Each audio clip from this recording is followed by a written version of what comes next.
Um, Ryan Sungli with Rappler.com here with Michael Buffer, a legendary ring announcer. Sir, tell me about your observations so far of Pacquiao-Algieri.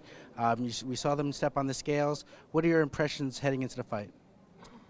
Uh, as I've said in other interviews, it's a great fight going into it. In this particular case, you're going to have a matador versus the bull. Not that Manny's a bull, but he's going to have to be the one that's going to come after Chris Algieri. Chris Algieri has great legs, great athletic ability. He seems to be very focused and mentally prepared.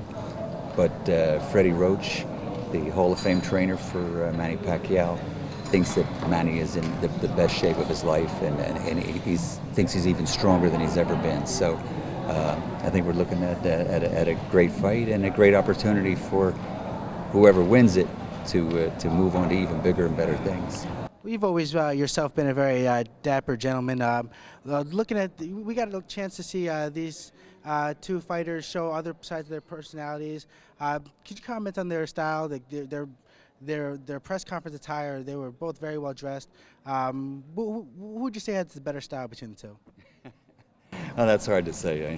Manny over the last couple of years has become kind of known for being like well dressed and dapper. He likes to wear a suit and tie to his press conferences, and I always appreciate that because I think it looks it's very distinguished looking for someone that becomes a world champion to present themselves that way.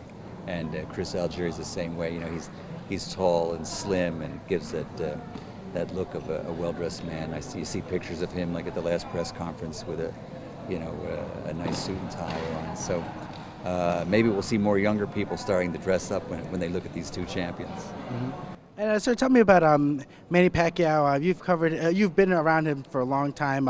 You've announced many of his fights. I believe also you announced his PBA debut in the Philippines. Tell me about just the evolution of him and what he has become, what he will be remembered as in boxing history. Well, by the way, I wasn't there for that PBA game, but I did a videotape that they presented at the game. I heard it was a fantastic event and a great arena. I'm looking forward to maybe Manny fighting there someday. But Manny was a flyweight world champion, and featherweight, super featherweight, lightweight, super lightweight, even a champion at 154 pounds. So and now back down to being a two-time welterweight world champion. So he's definitely a fighter that has to be recognized as a future Hall of Fame fighter when he retires. It's that would be a given. And and he has a great career. And what I think I really appreciate about Manny is there's so much emphasis is put on like never losing today. Like if you lose, like it's some catastrophe. Well, Muhammad Ali lost in his career. The great Sugar Ray Robinson had losses in his career. And so when Manny Pacquiao had pretty much a disaster in 2012 with 2 losses, he just picked himself right up like a great champion does and puts it all together again and becomes a welterweight world champion in the rematch with Bradley. And so he's a fighter that has that will to win.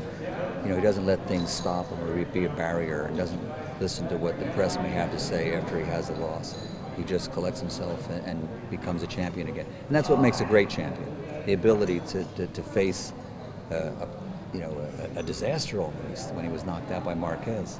He said, hey, I'm a fighter. That's what happens. And he fights good fighters. He fights great fighters. So and proves himself to be a good world champion. So when I think of him through his career, that's the way I think about Manny Pacquiao, is that he has the ability to just always feel like he's going to win, and he has that will to win when he steps into the ring. And so lastly, obviously your voice has been affixed to many of the great fights throughout the last few decades. There would be no bigger fight in boxing history, or at least in recent boxing history, than Pacquiao-Mayweather. Do you think that fight will ever happen? And tell me about what your thoughts about if that fight were to happen. Okay, if you had asked me 6 months ago, I would have said that fight will never happen. Mm-hmm. Things just seem to be happening now, whether it's just listening to the wind blowing through our ears or whatever. It seems like maybe there's a possibility of that fight, coming together. I don't know. I don't think anybody really knows right now, but it's being talked about more than ever. But tomorrow night, tomorrow morning here in China, he has a big fight in front of him for both fighters. It's two champions fighting each other, and that's the fight we have to concentrate on right now. Absolutely, sir. Thank you very much.